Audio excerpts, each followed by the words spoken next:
Hi everybody, it's Janet here. We're going to be making a basic yellow cake today. Very yummy if you don't want to buy it in a box. So these are your ingredients. You want to make sure that you preheat your oven to 350, just so that when you're done putting these ingredients together, the oven is at 350 degrees. You don't want it to be less than that, because then the cake will take a little bit longer to cook and it may burn. So gather all these ingredients and let's get started. Okay, so the first thing I did is put the first few ingredients in the bowl of my stand mixer. So what we have here is the flour, sugar, baking powder, and salt. Okay, and then I just mix that all together. You can use a spoon or your little scraper here, and just mix that well so that it's all blended together.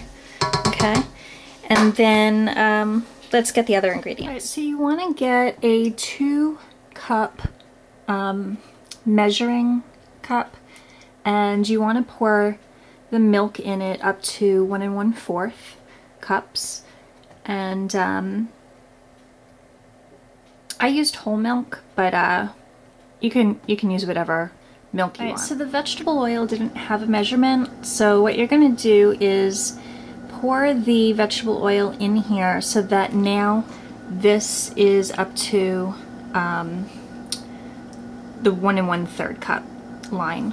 Okay, so just pour that right on top of the milk there. So the next thing you want to do is pour that milk and vegetable oil mixture into the flour and sugar mixture.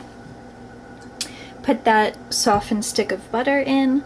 If you just started and you forgot to take the butter out so that it gets to room temperature and softens up, then you can stick it in the microwave, but do it in like 5 or 10 second intervals, because you don't want the butter melted, you just want it soft. And then add that the vanilla extract in here as well. I use pure vanilla extract, not that fake stuff. It just gives it a much better flavor. Okay, so the next step here is to beat this mixture that you had just put in here with the paddle brush. I'm sorry, the paddle attachment. And you want to beat this for about 2 minutes on medium-high speed. And then once you have that with that really nice consistency here, just scrape down the sides of the bowl. Alright, so once you've scraped down the bowl, then you just want to add those 3 eggs to the mixture. And you could, most people crack the egg on the edge of a bowl, but I like to do it on a flat surface because it always makes the egg shell break nicer. Sometimes when you crack on the edge of the bowl, or at least for me, sometimes the egg goes all over the place. So I just like giving it a good whack. You get that dent there, you get a nice crack in the middle, and then it just separates much nicer, and you never break the yolk. So that's good. And then once you have the eggs in there, you just want to mix it again for about another 2 minutes. Okay, so once you have this all mixed, it should be a nice consistency here. And now you can, just pour it into your cake pan, cupcake, tin, whatever you want to make with this. So I'm actually making 1 small cake, and then the rest, however many cupcakes I can make with the rest of the batter. My daughter's turning 1 on Monday, so the 14th, and I'm gonna do her cake in here and cut out a number 1 so she can eat that herself, and the cupcakes are for the adults. Okay, so let's get pouring.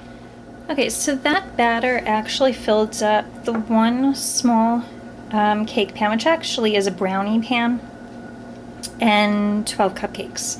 So perfect. I'm going to get them in the oven, but separately. You want to bake them for about 20 to 25 minutes, again at 350 degrees, which you should have preheated your oven for. So I'm gonna again do them separately, and I'll be back.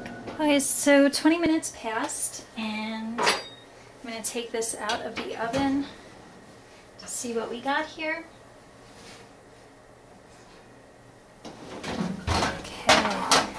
That looks nice. It's nice and golden.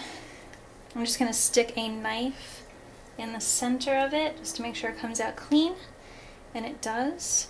So this is done. I'm going to set that aside to cool, and I'm going to put my cupcakes in the oven now for 20 minutes as well. So 20 minutes passed. My cupcakes look to be done. I'm just going to test especially this one. It's a little light, but as you can see, it's not showing up any cake on here, so they're done. So I'm just going to let these sit for a couple of minutes, and I'm going to transfer these to a wire rack. The cake that I had pulled out 20 minutes ago is cooled down a bit. I'm going to let that sit for another couple of minutes before I transfer that over as well. Okay, so when you are ready to take the cake out of the cake pan, or in this case the brownie pan, I just put down some parchment paper, and which you don't have to do that, but if you want to, you can, and just tip that over and take it off. And look how nice that came out.